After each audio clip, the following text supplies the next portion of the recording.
Hey everybody, it's Ron and Debbie. We are back with another edition of Ask Ron, and we're filming on location today from Ron's house.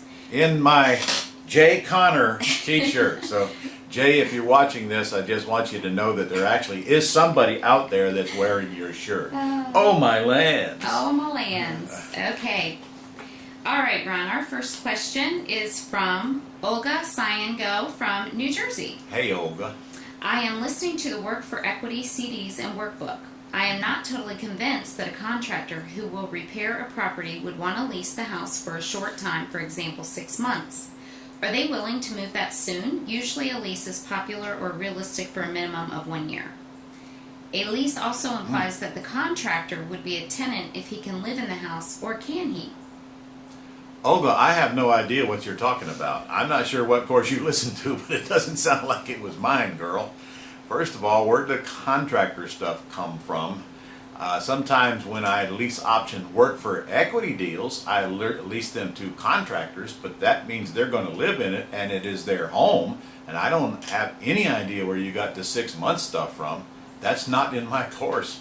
When we lease option these deals, I mean the minimum term that I ever give a lease option tenant is at least a year, and most of them get 2-3 years out of me just if they ask, because I don't care. I don't care how long they're in the house. So I really don't know what you're talking about. Maybe you could rephrase that question a little bit and get it back to me so that I could understand it, and tell me where you got it from my course, because if I put anything like that in my course, it sure escaped me. I don't know. I honestly don't get it. All right, Ron, I'll see if she follows up on that. All right. And get back to you. Okay, our next question's from Todd Smith, and he'd like to know, how do you convince a prospect to give you seller financing? How do I convince a prospect to give me seller financing? Well, Todd, I don't really convince them. First of all, the question right on your property information sheet says, would you consider taking your equity in monthly installments? And if the answer is yes, then we go down that line. The next question would be, would you sell with nothing down? And if the answer is no, we'll come back and say, well, what's the least you would take down then? And then what's the lowest monthly payment you can take? And the answer to those questions will give me will tell me whether that seller is motivated to sell with owner financing, and whether it's a deal that I want to stay in or just flip out on an axe deal. If I get a low or no down payment and a low monthly payment, I'm going to stay in it. I'll buy it with owner financing and then either lease option it or sell with owner financing on the exit strategy. Except in Texas, that means I will sell with owner financing and buy with owner financing only because there's no lease options. So it's not about convincing the seller. The seller either has to be willing to take monthly payments or not take monthly payments. It's that simple. I can't make them take them if they don't want to take them. So the whole goal here is this. You find the sellers who are interested in taking monthly payments and deal with them, and don't worry about the rest. You're not going to make them do anything they don't want to do. Okay. All right, next is from Sean Taylor from Connecticut. Hey Sean, how are you, sir? Okay, he says, hi Ron, I'm a wholesaler in which I have a motivated seller house under contract. She wants me to sell her house. I've got it under contract for 30 days to close. Right. I am having trouble selling this house. I have mass marketed the house on Craigslist, Backpage, and many other sites for over 2 weeks. Can you help me with suggestions? Yeah, well, Sean, you don't give me enough information to help you. First of all, is it the price? If it's not the price, is it the area? Is it a war zone? I don't know any of these things, because sometimes people put properties under contract in a war zone and not knowing it, and then when they try to sell it, their buyers know it. Your buyer will know if it's in a war zone or not, and they're not going to buy a war zone property that they can't retail to an owner-occupant who can qualify unless it's at deeply, deeply discounted war zone prices. If it's not the area, then is it the price? Did you pay too much for it and then try to sell it for more than that? Your sophisticated buyers, and most of them non-sophisticated, are not going to pay more than they have to pay. In today's market, in most areas, if you try to sell that thing even at Mayo, you might have trouble. Try to sell it for more than Mayo, and that trouble is going to increase. Kind of depends on where you're at, but that's why I tell everybody, don't even come close to Mayo when you're making these offers. There's too many deals out there. So you got to give me some more information. What is the ARV? What are you paying? What's the condition? And what kind of area is it located in? And then maybe I can help you. Ron, I don't have any information on like where the area. It's in New York, but I don't know about the actual area. The ARV is 225, but he doesn't. I don't Yeah. know what the asking is. Yeah, or what he's got under Repairs less contract. than 5,000 is what he said. Well, I don't know.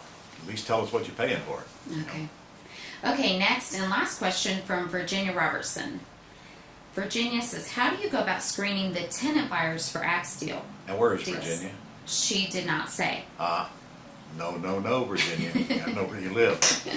Okay, and she also says, is there a training for this? Yes, it's called my Quick Start Real Estate School, and we do that on the last day. The whole last day is devoted to selling houses. It's also in the Control Without Ownership course too, Virginia, so if you don't have that, you must get that. And honestly, you should not be doing axe deals without the Control Without Ownership course.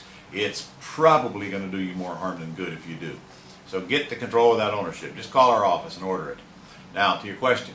First, I want to know if they got enough money to satisfy me, because the minimum I'm going to take on an axe deal is $5,000. That's the minimum we have taken in all of them that we've done. The maximum so far is $35,000. We're trying to beat that. So if they don't have enough money, that eliminates them immediately, and that will eliminate most of your buyers. Secondly, I want to know that they can make the monthly payment and can afford it. So I like the monthly payment that they're going to inherit. I don't want that payment to be more than about 35% of their gross income max, and that's more than the government will allow. In other words, with all of their bills added up, all of their fixed payments, can they afford the house? Do they have plenty of money left over to live? I use the 50% total debt ratio. The government will use 43%. That means the new house payment that they're taking on, plus all of their fixed debts, is that more than 50% of the total income for the family? Now that's total gross income now, before income taxes. So by the time a family gets checks, takes out taxes, eats, buys gas, and does all of the other things that you have to do in life, then pays their rent and all their other debts, I want to make sure that they can survive and they're not biting off more than they can chew. That's all. I'm not too stringent on that, but the big things are, I want to see if they got enough money down. I want to see if they can afford the monthly payment, and then we actually do have a credit check done on them to see what we're dealing with. I don't want to deal with any animals. I expect them, of course, to have poor credit. But if they got, 5 evictions and 2 foreclosures, I think maybe we probably ought to put the brakes on this one, because we're just the next one in line. I also have them checked on Megan's for child. What's the word I'm looking for?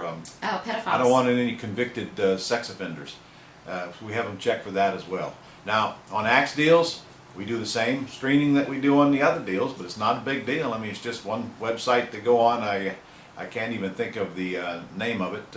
I think it's TLO.com. You might want to write that down, check it out.